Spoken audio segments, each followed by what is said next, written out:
ya. Oke, nah tadi seperti yang telah disampaikan daripada kategori beberapa kelompok, di sini saya cuma kayak mengulang saja atau lebih tepatnya merangkum dari secara keseluruhan penjelasan daripada kelompok satu, kelompok 2, kemudian daripada penjelasan PIDA tadi. Kita lihat kategorinya adalah penentuan aksara, penentuan nada dari kategori yang spesial ya. Yang pertama ada kategori aksara hohib. Nah, kalian pasti pernah melihat beberapa kategori kata yang di depannya itu ada kategori konsonan hohib, tapi konsonan hohibnya itu tidak dibaca. Seperti contoh yang pertama, ada kata nu. Nah, di sini ada konsonan hohib nih, kenapa tidak dibacanya dengan tambahan h gitu? Kenapa cuma yang dibaca nonu sama sarau doang? Nu ataupun kata nai, kenapa yang dibaca cuma nonu tambah sarai? Hohibnya kenapa nggak dibaca? Nah, ini adalah aturan daripada kategori konsonan hohib yang digunakan sebagai, kategori konsonan awalan. Jadi, kalau misalnya kalian ketemu hohib di depan salah satu konsonan ini, baik hohib di depannya ngongu, hohib di depannya yoying, hohib di depannya nonu, hohib di depannya moma, hohib di depan yoyak, hohib di depan rorea, kemudian hohib di depan loling, dan hohib di depan wowen.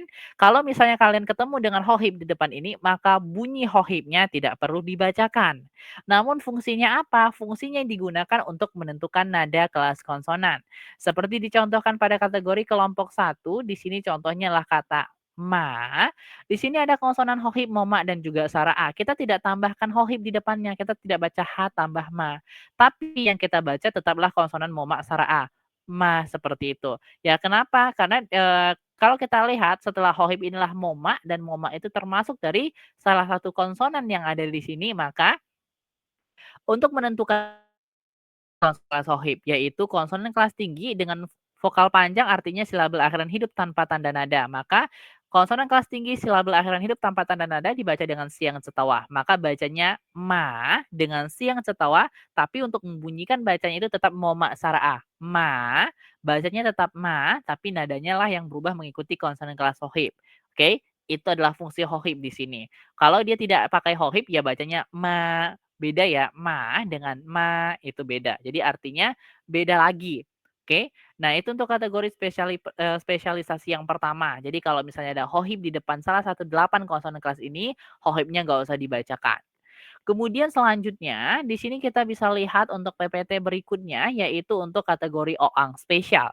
Nah, kategorinya ini hampir sama seperti hohib ya. Jadi, dia kalau ada di buah kata, konsonan itu mengikuti konsonan kelasnya. Nah, kebetulan oang ini kategorinya konsonan kelas menengah. Maka ketika kita ketemukan dia pada penulisan kata ya, penentuan katanya bukan menggunakan yoyak, bukan menggunakan kelas yoyak yang kelas rendah, tapi menggunakan konsonan oang. Oang ini yang berasal dari konsonan kelas menengah. Artinya konsonan kelas menengah, kemudian vokal panjang silabel akhiran hidup, tanda nada my ek. Konsonan kelas menengah silabel akhiran hidup, tanda nada mek dibaca dengan siang ek. Ya, seperti itu. Nah, jadi untuk oang ini lebih simpel lagi. Kalau hohib tadi kan, ada beberapa kata, yang penting dia adalah salah satu daripada 8 konsonan kelas ini. Kalau oang ini cukup kalian ingat 4 kata ini aja. Jadi cukup ingat aja penulisan kata ya untuk jangan, you untuk kata di, yak untuk kata ingin, yang untuk kata seperti. Jadi oang yang spesial digunakan untuk yang namanya penentuan nada itu hanya ada pada 4 kata ini saja. Jadi selain daripada 4 kata ini, itu oangnya memiliki fungsi lain. Misalnya kita ketemukan kategori oang, kemudian dodek, kemudian sarai, kemudian total. Nah, kalau misalnya seperti ini penulisannya, apakah oangnya digunakan untuk menentukan nada atau tidak? Tentu saja tidak. Karena pada kategori ini dia nanti masuknya kepada invisible vowel.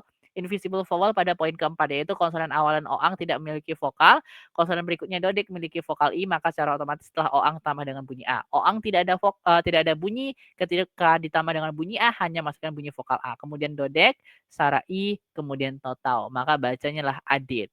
Oke, jadi ingat kalau misalnya oang dia hanya digunakan untuk 4 kata ini saja. Jadi selain 4 kata ini oang tidak bisa mengubah nada. Oke, dia tidak bisa mengubah nada. Mau dia yoyak berikutnya pun kalau misalnya bukan ada kategori bukan pada 4 kata ini itu tidak boleh digunakan, hanya bisa pada 4 kata tersebut saja. Oke, ya kemudian untuk menentukan konsonan gabungan atau kategori konsonan ganda itu bisa kita lihat. Untuk menentukan konsonan gabungan atau untuk mengikuti kategori konsonan ganda, baik itu satu suara atau dua suara, dalam penentuan nadanya kita ikuti konsonan awalan dari konsonan gabungan tersebut. Misalnya seperti ini, ada penulisan kata pra. Pada kategori ini ada konsonan gabungan yaitu adalah popla tambah rorea. Maka ketika ini digabungkan beda kelas nih, popla menengah, rorea kelas rendah. Jadi penentuan nadanya ikut konsonan kelas yang mana nih? Karena dari kategori popla rorea, konsonan paling awal adalah popla. Maka untuk penentuan nadanya mengikuti konsonan kelas popla. Nah, yang popla itu merupakan kategori konsonan kelas menengah. Oke, jadi untuk menentukan nada pada kata pra, ini kita ambil kelasnya popla, yaitu kelas menengah, dengan kategori sara pendek, artinya silabel akhirannya mati, kemudian tanpa tanda baca. Konsonan kelas menengah, silabel akhiran mati, tanpa tanda nada, dibaca dengan siang ek. Maka pembacaan jadi pra. Seperti itu. Atau contoh lainnya kita ambil kategori ini, konsonan ganda 2 suara, konsonan ganda 1 suara. Di sini ada sosea, rea. Nah, pada kategori ini konsonan yang paling awal adalah sosea. Dia berasal dari kategori konsonan kelas tinggi, silabel akhirannya ngongu, silabel akhiran hidup tanda nadanya maito. Konsonan kelas tinggi, silabel akhiran hidup tanda nada maito, maka dibaca dengan siang tho, maka bacanya lah sang. Seperti itu. Oke, ini bagus tadi penjelasannya juga. Kemudian beberapa contohnya di sini juga kategorinya sangat bagus sekali. Kemudian yang terakhir adalah kategori vokal A yang tidak terlihat. Nah, kalau misalnya kita bahas tadi daripada contoh yang saya gunakan untuk menunjukkan kata oangnya, jadi ada oang, dodek, sarai, totau. Ini kan bacanya lah adit. Otomatis kalau kita bedah setelah oang ini ada yang namanya saraa yang tak terlihat di bagian sini. Nah, bagaimana kita menentukan nadanya? Kalau misalnya untuk menentukan nadanya itu cukup gampang. Kalau misalnya seperti ini ya tentukan seperti biasa. Setelah sara A yang menghilang itu kan dia sebelum sara A yang menghilang itu kan diikuti dengan kategori oang. Oang itu kan konsonan kelas menengah, sara A pendek itu kan sama dengan silabel mati tanpa tanda nada. Konsonan kelas menengah, silabel akhiran mati tanpa tanda nada dibaca dengan siang ek, a. Kemudian dodek, sarai total. Seperti biasa, dodek menengah, sarai total itu silabel akhiran mati tanpa tanda nada dibaca dengan siang ek. Maka pembacaannya did, adid, adid. Seperti itu. Dibaca seperti biasa. Oke. Kemudian contoh lainnya adalah seperti kata sabay di sini. Ada sosea, sara abo, baimai, dan juga yoyak. Untuk pembedahannya, pasti setelah sosea itu tambah dengan sara a pendek yang tak terlihat. Penentuan nadanya seperti biasa, sosea berasal dari kategori konsonan kelas tinggi, sara A kategori silabel akhiran mati tanpa tanda nada, maka dibaca dengan siang ek, sa. Kemudian untuk bobaimai sara A yoyak ya tetap dibaca seperti kategori biasa. Bobaimai kelas menengah, yoyak silabel hidup tanpa tanda nada. Konsonan kelas menengah, silabel hidup tanpa tanda nada dibaca dengan siang saman. Bye, sabay, seperti itu. Nah, jadi kalau misalnya konsonan atau kalau misalnya konsonan ya, konsonan setelah sara A yang menghilang, posisinya kan artinya lah konsonan kedua. Kalau misalnya konsonan keduanya daripada sara A yang menghilang itu bukanlah salah satu daripada konsonan ini, maka penentuan nadanya seperti biasa. Oke? Penentuan nadanya seperti biasa. Jadi sara A yang menghilang itu tetap mengikuti konsonan yang di depannya, sedangkan suku kata berikutnya tetap seperti biasa. Oke, untuk penentuan nadanya seperti biasa. Namun, kalau misalnya konsonan keduanya atau setelah sara A pendek itu yang menghilang adalah salah satu daripada konsonan ini, maka untuk pembedahan atau penentuan nadanya itu dibedah dulu kemudian ditambah dengan hohid. Seperti contohnya pada kata kalok ini sendiri. Ini tidak bisa kita bedah dengan menggunakan totau sara a, kemudian, loling, kokai, ya. Ini kan harusnya vokal pendek. Kita tidak katakan totau sara a itu dibaca dengan kata tha, dengan kategori siang ek.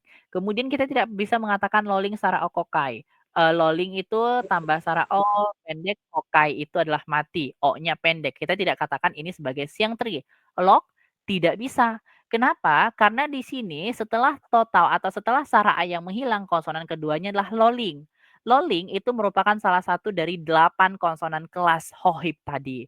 Maka ketika kita ketemu seperti ini, setelah Sara A yang menghilang tersebut konsonan keduanya adalah salah satu dari 8 konsonan kelas Hohib, maka untuk penentuan nadanya ini kita tambahkan Hohib dulu, baru kita bedah. Nah, untuk penentuan nadanya ditambahkan Hohib dulu dalam penulisan, barulah dibedah nadanya. Karena di sini tambah Hohib, kembali kepada aturan pertama, yaitu adalah Hohib digunakan untuk kelas konsonan yang dibaca tetap Loling Sara Okokai. Hohib digunakan untuk kelas konsonan. Hohib konsonan kelas tinggi silabel akhiran mati. Kokai artinya ya silabel akhiran mati tanpa tanda nada. Konsonan kelas tinggi silabel akhiran mati tanpa tanda nada, dia akan menjadi siang ek. Maka bacanya jadi kata halo. Maka dibaca dengan kata lo, siang ek, bukan lok dengan siang tri. Oke, seperti itu untuk kategori penentuan dari aturan nada spesial, baik itu Sara A dan lain sebagainya. Mungkin itu saja yang saya tambahkan. Pi Pinisa dan sorry, Pi Ida dan juga Pi Rohmah, saya kembalikan kepada kalian.